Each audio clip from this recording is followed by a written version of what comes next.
Welcome back to BullyBall, a San Francisco 49er podcast.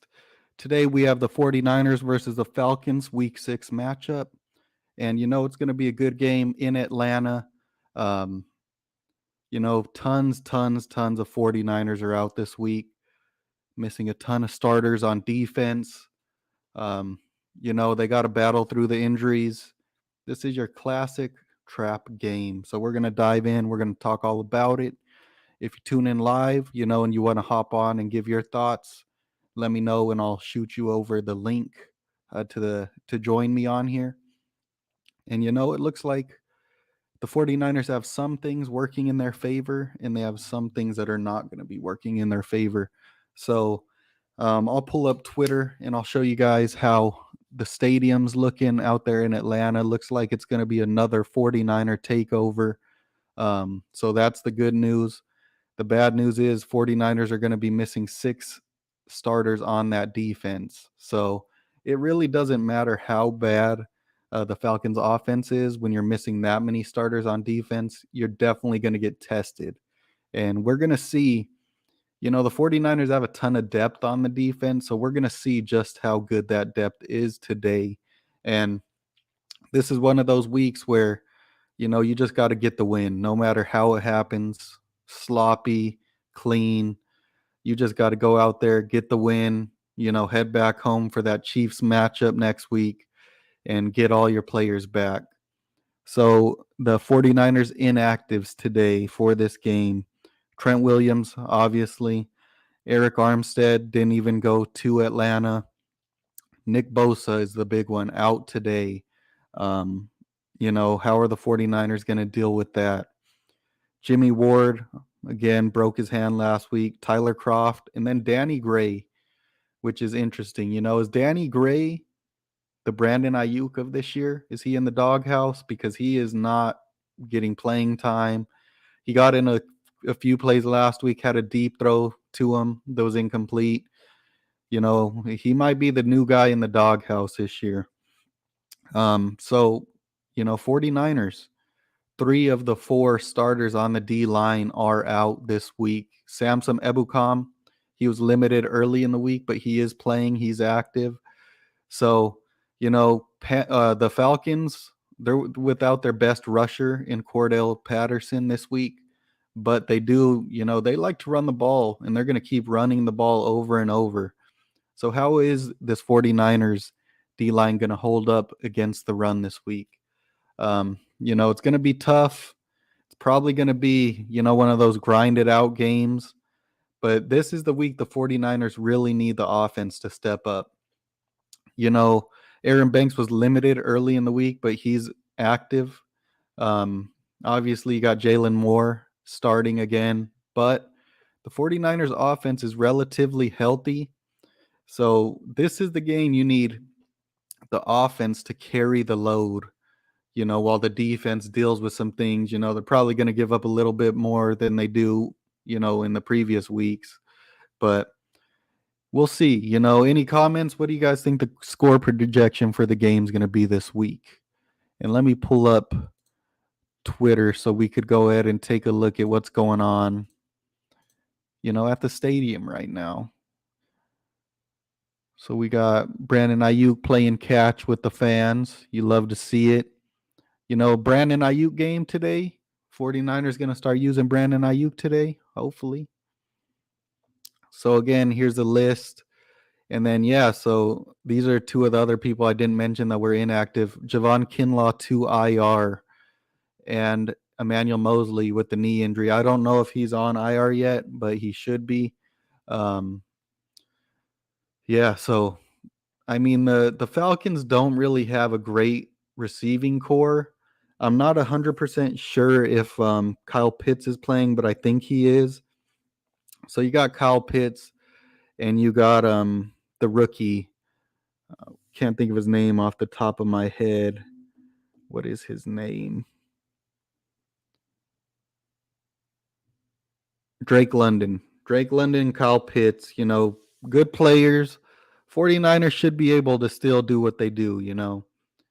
Expect the Falcons to try to run the ball down their throat, missing all the D linemen. and, take a couple deep shots, try to test the people. But it's one of those games you just got to win, man. 49ers fans are all there. It's a takeover.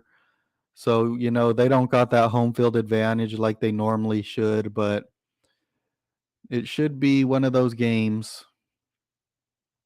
Let's see what else we got. Oh, this was a big one at this game. The Panthers, they're looking to trade McCaffrey, and the 49ers are one of those teams that were interested.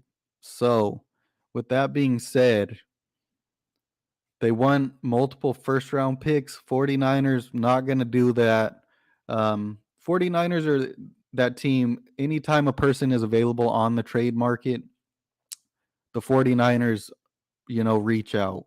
So pretty much any player that is available, you'll see 49ers reach out about this player. The 49ers are not going to trade 2 first round picks or even a 1 first round pick from McCaffrey. And they might not even be interested. They always reach out no matter who the player is. The 49ers are going to do their due diligence on the player. And it looks like the Falcons open the dome today. So it's going to be an open dome game, probably good weather out there. And yeah, so what do you guys think? You think we see more of the same with the 49ers this week with the defense carrying the load? Or do you think we see the offense step up and take over? Or do you really think it is a trap game and the 49ers lose this week? Let me know in the comments. 49ers are 4.5-point favorites in this game.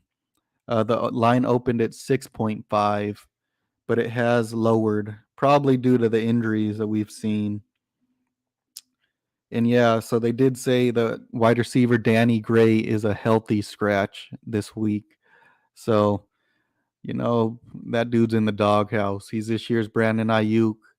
You hate to see it, but Kyle Shanahan has said, it's hard for rookies to come in and get significant playing snaps on his offense just because of how intricate it is. He wants them to play hard every snap, and it's just one of those things. The guy's got to go through it. It is what it is. I'm trying to see, the 49er fans in the stands. Oh, your co-host made it. How's it going? Good. Throw the banner up, Happy to be on. or I mean overlay. All right. So, what are your thoughts on the game today? Yeah, it should be an interesting one. We had our breakdown with my buddy who's a diehard Falcons fan, and he gave us some good insights. Sounding like the Falcons are probably going to start off pretty slow. So I think it's going to be key for the Niners to jump out big and jump out fast. Usually I feel like we do that for the most part because our first 15 or so our plays are scripted, and that's when we do our best work. So hopefully we can jump out big, fast, and then just kind of sustain some momentum throughout the rest of the game. Yep. So, here's the inactives sheet again of the 49ers players that won't be playing in this game. 6 starters down on defense, including Nick Bosa, Eric Armstead, Jimmy Ward, who hasn't been starting, but he is the starter. Javon Kinlaw, Emmanuel Mosley, just total obliteration. Aziz Al-Shair's been out a couple weeks. So what are you expecting from the defense today? I mean, luckily, I feel like our defense is still really deep. You are missing a lot of starters, but I think the depth should be able to make up for those losses. I think on the D line, obviously the loss of Nick Bosa is going to be huge, but hopefully you can get some of the depth guys to pick up the slack. Let's see a big game from Drake Jackson, Ebukam, Kamoko Toure. This is the time that one of those guys needs to step up, and this is why we brought them in as well. You know what I mean? We brought them in for these games to when Bosa can't do it by himself, these guys need to make an impact. So I want to see a Yeah. big game from one of them. And my bully of the week projection was Charles O'Menahue. So we'll see what he can do. Probably starting at D tackle today. He's been playing inside. Kind of this year he's been the who do we have last year? I dumped his name. He went to the Jags. He went to the Jags. Yeah, he was playing inside, outside Oh, from the Arden Key. Raiders. Yeah, Arden Key. Charles O'Menahue has been this year's Arden Key. He just hasn't got the sack production that Arden Key was getting. So I'm expecting a big game from him. But like I said before you hopped on, I think this is the game where the 49ers offense needs to show up. The defense has showed up every game this year. It's time for the offense to show up and carry the load. Your defense is hurting. Offense needs to show up, put up points, make this game out of reach. You know what I mean? Yeah, I agree. And like we said in the breakdown video that we put out, I think a big key in that is going to get the running game going, because you saw last week the running game got going, the offense looked great, but the weeks before the running game has struggled a little bit. So I think we really need to see it get going in order for this offense to move. So yeah, I agree. The offense needs to show up. They need to put out. If you guys are watching right now, why don't you go ahead and drop in the comments a score prediction? It may be like a MVP of the game for the Niners. Who you guys thinking? Curious to see who you think is going to show out this week. Some other interesting news too was supposedly the 49ers have checked in on Christian McCaffrey's availability. So what are your thoughts about possibly bringing in Christian McCaffrey? And I saw a tweet too, before you say like, oh, we don't have the cap or whatever. I saw a tweet that said he, like, from a cap standpoint, it'd be very easy to bring him in, but it'd be Yeah, the trade value that's going to be the hurdle. so I saw he's on vet minimum this year. That's his base salary, so it's not going to affect anything, and he's non-guaranteed from here on out. So, you know, I don't know how that would look in the future, but I saw that they want multiple first round picks for him. And yeah, so we're out of that race. I had mentioned right before you hopped on, any player that hits the trade market, you're going to see the 49ers are interested because they literally will reach out on every single player that becomes available. And we've seen it every single time. Tom Brady's available, 49ers reached out. Oh, this person's available, 49ers reached out. But they usually never make the trade. I think he would be a great fit for what we do on offense. I do not think he would be a great fit with Kyle Shanahan. And I say this because Kyle Shanahan runs these dudes into the ground. This is a guy that cannot be ran into the ground. He needs to be used, efficiently because he does have a lot of injury history.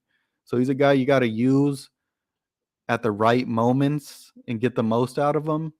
And Kyle Shanahan isn't known to do that with his players. So love the fit with the team and what the 49ers do on offense. Don't love that fit. And I do not love what you would have to give up for him. And I don't think the 49ers would do that anyways. Yeah, I agree. I'm not a huge believer. Like a couple years ago, I really wanted the Niners to invest like early round draft picks or maybe even trade for like a good running back. But now I'm just not on that bandwagon anymore. I'm like, if you can get a guy in the 4th or 5th round and put up production like a Eli Mitchell, Jeff Wilson, Brado when he was on the team, Mostert, then let's do that. That's a better value at running back. Like, I'd rather do that than waste, like you said, if you have to give up 2 first-round picks. We don't have first-round picks, but hypothetically, if you had to, wouldn't really want to. I'd rather stick with like the round 5, 6, 4 undrafted, you know what I mean? Those type of running backs personally.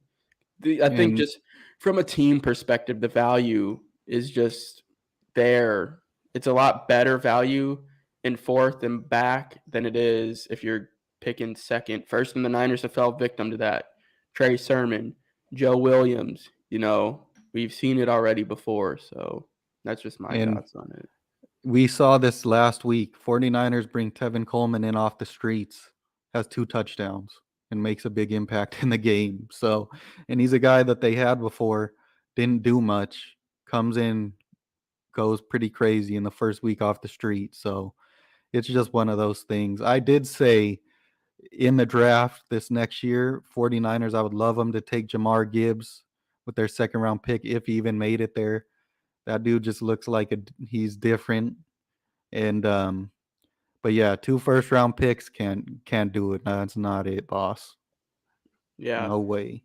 Ty Davis Price is back this week too, fully suited up. So I'm curious to see how the running back rotation is going to be with Jeff Wilson, Coleman, and Ty Davis Price. And then you obviously have Jordan Mason, but he's never getting the ball. There's this interesting thing that they put out each week, and it's Fox Sports. It's doctors like banged up score, I guess, NFL bus rankings, and bus stands for banged up score. Mm-hmm. And how it gets these, or it quantifies, let me see, quantifies how injuries affect the overall team position and player performance on a scale of 0 to 100. So the healthiest team right now is the Philadelphia Eagles at number 1, and that makes sense because look how well they're playing. You know what I mean? Like they're the best in the NFL from a record point at least. And then at the bottom, number 32, you have your one and only San Francisco 49ers, which makes sense because, like you said, you have 6 defensive starters out right now. You lose Trey Lance earlier. George Kittle was banged up earlier. Like Trent Williams is out, so that definitely makes a lot of sense. And it's not even like your guys at the bottom of the 53, like your special teams guys. It's like probably I don't know off the top of my head, but I'd say 5 of your top 10 players on the team probably out this week. And that's just going based off the top of my head. You got Trent Williams, probably best player on the team. Nick Bosa, probably the second best player on the team. Eric Armstead, probably somewhere in that lower top 10 range, right? Jimmy Ward, probably same lower top 10 range. Trey Lance, your starting quarterback, probably not top 10 right now, but you know what I mean. It's nuts. It's insane, man. Yeah, and it always just seems like it's just every year. You know what I mean? Just every year. It's the same stuff. We're always dealing with injuries somehow. So the good thing this year is I feel like this is probably the most depth that we've had on the team. So I feel like we should be able to get past these injuries. I mean, you're obviously going to feel them, especially when you, like you said, you have like some of your best players on the team that are out. But I think that we'll be able to at least cover them up a little bit. Personally. Yeah, the good news that I just saw is Robbie Gould is nailing 50+ yard kicks in pregame. So you'd love to see that. Hopefully we see Mitch Wishnowsky kicking off, on kickoffs, because you cannot risk a Robbie Gould injury again this year. That's just dumb. We need better special teams play. Special teams is ranked bottom 10 of the league this year so far, and that is supposedly what the 49ers upgraded the most this offseason. So that's unacceptable again this year. What do you think about that? Yeah, I kind of talked about it in the podcast, not the last one, but the one before, breaking down the Panthers game. And that's what I said too. You're bringing in George Odom, Ray McLeod, Burks. You're bringing Burks too. All these guys were supposed to be special teams players. Malik Turner is another special teams guy. And you pay them these crazy contracts, that were kind of like, whoa, what are they doing here? And they're not making an impact. You know what I mean? Like you said, what did you say we were? What amount? I think I saw we were like 28th or something. And like Yeah. we're literally in the bottom like 5 or 6 teams. That's unacceptable, especially when that was your main focus this offseason. So I don't know if that's a coordinator thing or if that's like the players just not executing what they need to be doing. But they need to figure it out because you don't bring in these players with that much money to still be at the bottom 5 or 6 teams in the NFL and special teams. So they need to figure that out fast because I was telling Dad Yeah. too, like our defense is so good. But when you're giving the other team, when the other team's offense is starting at your 50, 40-yard line already, you're bound to give up points no matter what. You only have to get 5, 10 yards now with how good kickers are to get some points. So you can't put that on the defense. You know what I mean? The special teams has to be better no matter what. Yeah. Like, it's unacceptable. And last week, they could get away with that because you had most of your defensive starters on the field. This week, you need to pin them deep every single time because these corners this week probably going to be giving up some yards. It is what it is. We're probably going to be giving up a lot of rushing yards as well this week. So you cannot let them start at the 40 or the 50 every time or you're going to be in trouble. I agree 100%. You can't do it. It's just unacceptable. And look, this is another thing, kind of like what we were talking about. Only 2 of 6 49er team captains will play in today's game, which are Fred Warner and George Kittle. No Trent Williams, Jimmy Ward, Eric Armstead, or Nick Bosa. So, those captains are your best players on the team for the most part, and you have 4 of them not playing. So it's going to be Yeah, something it's to watch for sure. not good. And David Lombardi just tweeted out for warm-ups, Diamador Lenore is the first string outside corner opposite of Chavarius Ward at the moment. So it's looking like probably Demo Lenore at outside corner, and you probably are going to have Sam Womack starting in the slot. How you feeling about that? Yeah, that's interesting. Like I said, if especially with the way our buddy Darius Davis broke down the Falcons, he said they'll get you on like a play action when only 2 guys are running routes and they're going to try to hit you deep. And that's Demo's biggest weakness is that deep speed. If you have a receiver who has deep speed, they can get behind Demo and give up a big play. So your safeties, Tayshaun Gibson and Hufanga are going to have to be on their game today because you're going to have a receiver get past Demo. So you're going to need your safeties to be aware and just stick with the play all the way through. Can't be giving up those broken coverage plays like you did against the Bears. They got to stick with it all the way through the play. Yeah, that's interesting. That's interesting. What are your thoughts about it? Yeah, and the Falcons don't really have a ton of speed at receiver, but they have Drake London, who's 6'5". So Yeah. you're gonna have a 6'5" guy on Demo, who's I believe like 5'8" or 5'9" on the outside. So that's gonna be tough. You got to hope these backup pass rushers get there. You got to give them help over the top. Um, Kyle Pitts probably going to be making an impact in the slot. They're probably going to put him out in the slot. So he's on Womack. And once again, that's another big guy on another small guy. But, it's one of those games. You got to bend but not break. The defense, we've seen them bend and then not break in the end. We're going to need to see that again today. Yeah. This is a big game too. If you can come out of this game at 4-2 and kind of get into the real meat and potatoes of the schedule, with you have the Chiefs coming up, you have the Chargers, of course, you have the Cardinals twice because we haven't even played them once, right?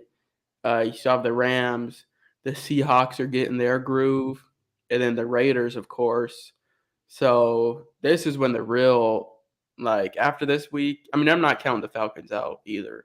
That's what I'm saying. It's so important that you get this win because the next way out is going to be tough for sure. So any win you can get, no matter which way you get it, it's going to be big. and you got to make them count. So, And this is one of those games where a good team will find a way to win. A bad team will lose this game and then go on to it later have it haunt them when it comes to playoff time. So we'll yeah, see what happens. because looking at the division right now too, I think you have us at 3-2. You have what are the Rams? I think the Rams are. 2-3. I think everybody else is 2-3, right? Yeah. And then you have the Cardinals and the Seahawks playing today. So one of them is going to lose to put them at 2-4. The other one's going to be at 3-2. No, Yep. 3-3. 3-3. So yeah, if you can get this win, it's gonna put you like we're gonna be sitting nice at the top of the division. You know what I mean?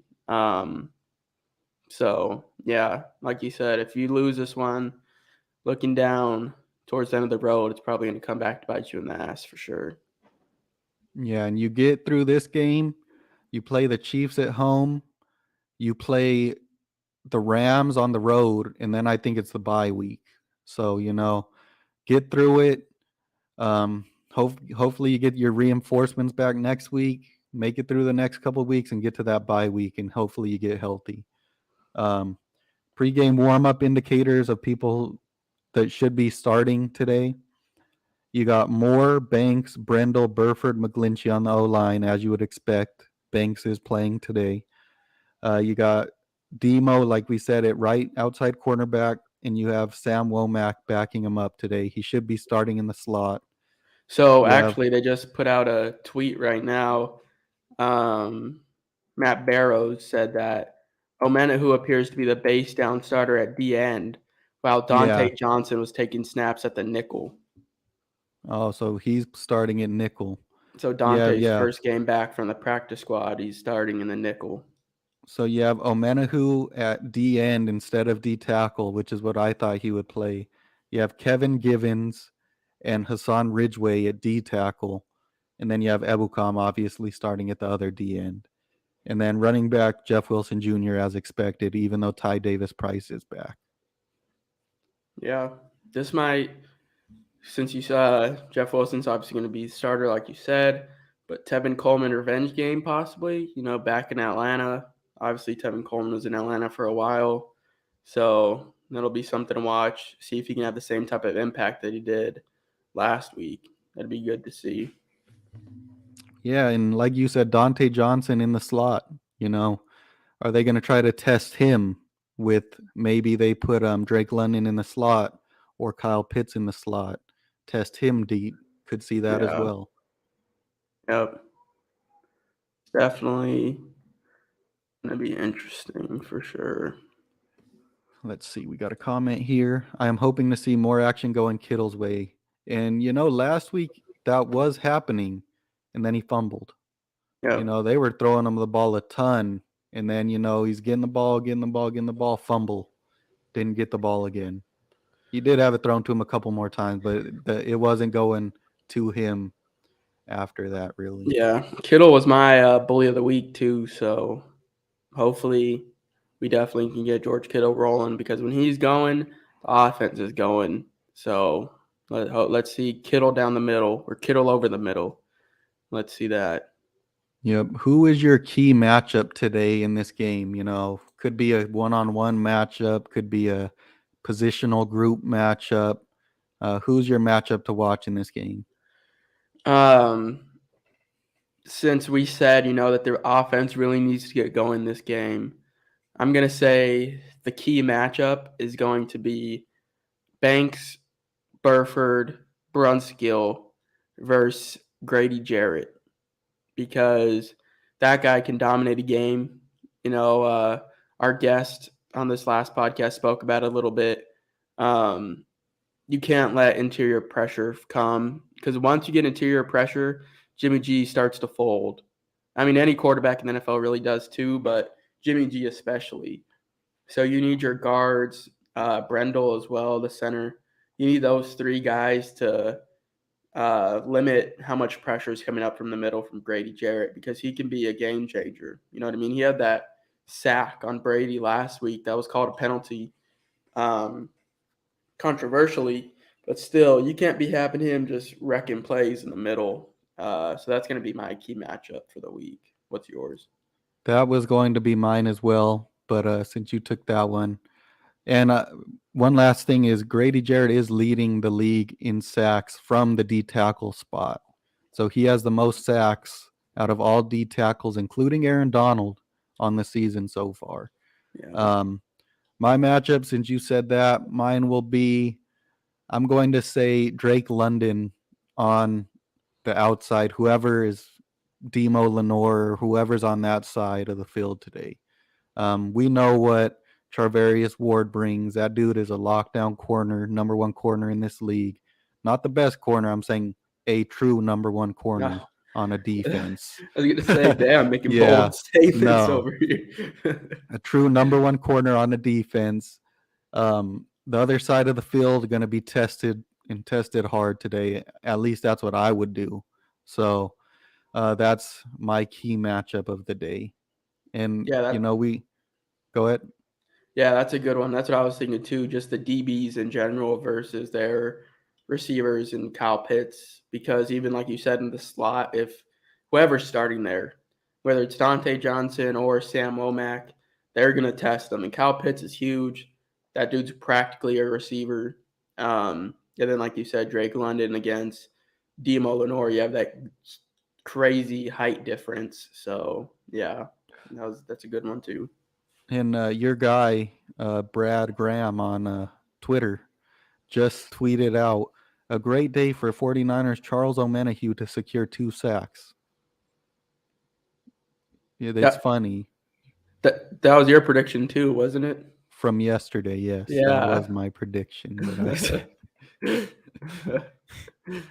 Yeah. All right, Um, we'll go ahead and drop the link in the chat in case anybody wants to hop on and say a few words about what they're thinking before the game or anything, any predictions. If you're here, drop your Bully of the Week prediction in the chat.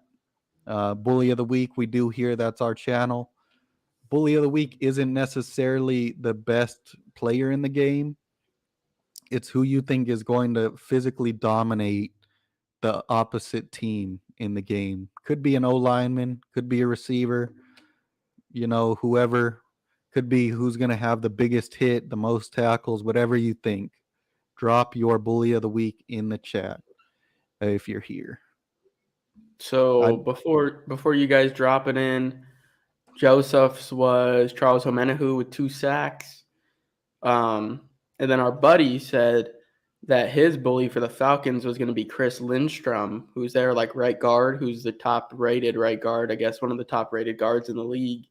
So that's going to be an interesting battle to watch. And then mine was George Kittle for the bully of the week. Kittle always gets after it in the run game, blocking wise, but I think he's going to get real involved and get some good yak in the receiving side today. I think I said over 100 yards receiving for Kittle. Yeah. Last time I said that was against the Broncos, and obviously we saw how that went. So hopefully it's not like that this week. And we need a big game from Jimmy G today. Yeah, like I said, your defense is hurting today. So we need a big game from the offense. Offense needs to take this game, put it out of reach, and let the defense do what they got to do. Because they're going to be going through a little bit of struggles this week. I think a big key to victory as well for the Niners is going to be a clock control. As the offense, you gotta, with how many injuries you have on the defense and how many key players are out, the offense really needs to dominate the clock, get ahead of the chain so you can run the ball and just really control the clock like the Niners like to do on offense. Can't be having 3 and outs, because 3 and outs, your defense is going to get exhausted from being out there so long. So you need to control the clock, get ahead of the sticks, run the ball. That way you're not relying too much on your defense this week. So that's another key to victory for me. Debo is my bully of the week. Always a good projection. Debo, he's going to do something crazy in the game. Yeah. What do you think about this? So there's a record watch today for Jimmy Garoppolo, actually. Jimmy Garoppolo is 163 passing yards and 2 passing touchdowns shy of passing Colin Kaepernick for 7th all-time in 49ers franchise history. Do you think that record is broken today? So you said 163 yards and what? How many touchdowns? 2 touchdowns. I don't know. I don't think that's just passing. I think that's overall touchdowns. No. I'm gonna say No? no. Nah, that's tough. I don't think the touchdown wise, I think maybe we'll get one touchdown throwing from Jimmy. But like I said, I think the run game's gonna be huge this week, especially with how banged up that defense is. So I think the game plan's gonna go that you need to run the ball as much as possible. The yardage, it's tough. I'll say yes to the yardage, but no to the touchdowns. What do you think? You know what? I think I'm going to say yes. I think he's going to break that record today and pass Colin Kaepernick. You know, it might not even be him that does it. It might be Debo catches a 2-yard pass and takes it 75 yards again. Where you said Kittle over 100 yards. So if Kittle's over 100 yards, this thing is probably broken. Well, that's why I So said the yardage. He'll get the yardage, but he won't get the touchdowns. I think he's going to do it. I Yeah, think he'll we'll break both. see. And Go ahead. we had another thing. Grant Cohn, with his bold prediction, said Danny Gray is AJ Jenkins in disguise.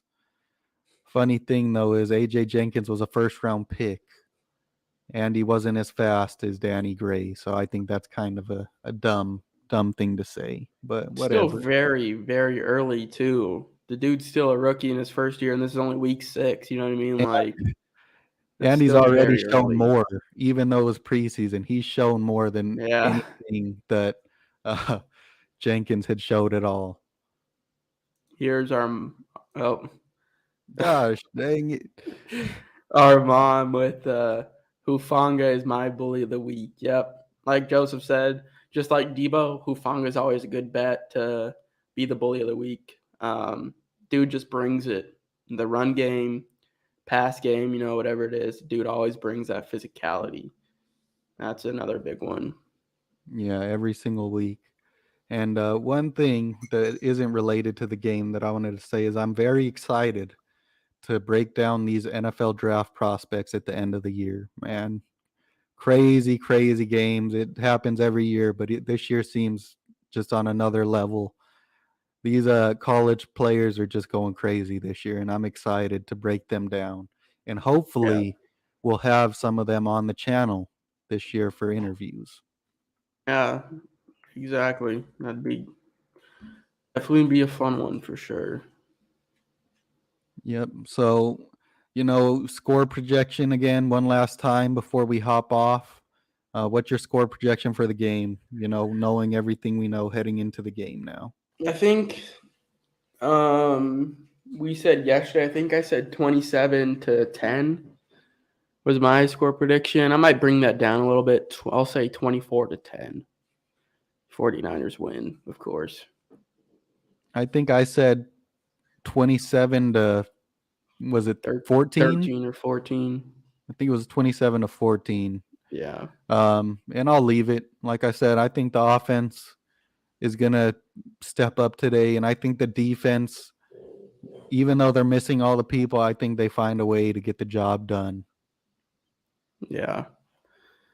Yep. Definitely should be a fun game. Should be physical.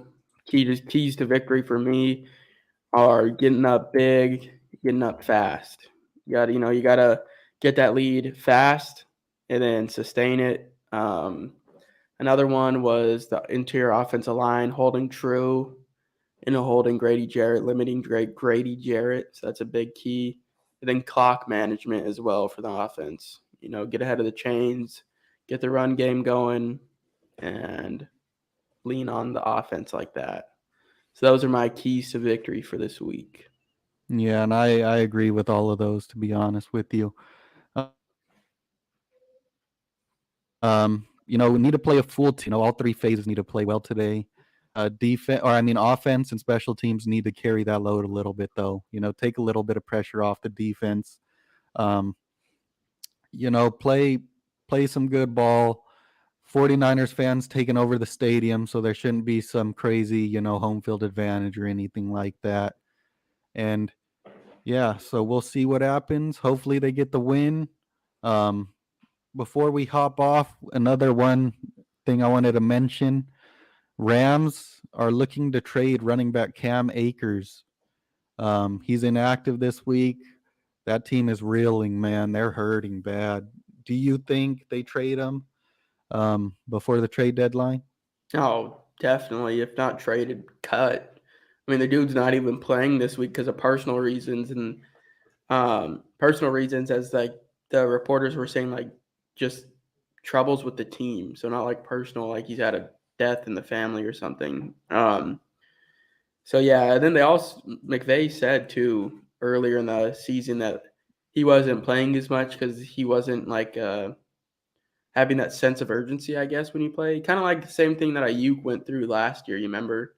Yeah. Shanahan said that he wasn't running his routes at full speed all the time, even if he wasn't catching the ball. So it's kind of like the same thing. It seems like Cam Akers is in the doghouse, but it seems a little bit more extreme on the Rams side than it was for Ayuk last year. Definitely. Yep. So if you're here, leave us a like, subscribe to the channel. I believe we're trying to hit 150 subs by the end of the season, and we're well on the way to do that. So let's blow past that number. Thanks for tuning in. We got some big things coming soon, hopefully, for you guys. And that's all I got. You got anything else for the people? Nope.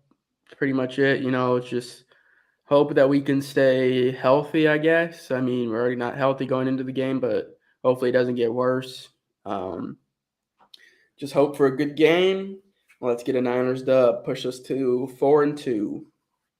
Yep. We'll see you guys sometime next week, probably for our midweek recap of this game. Yep. See you next time.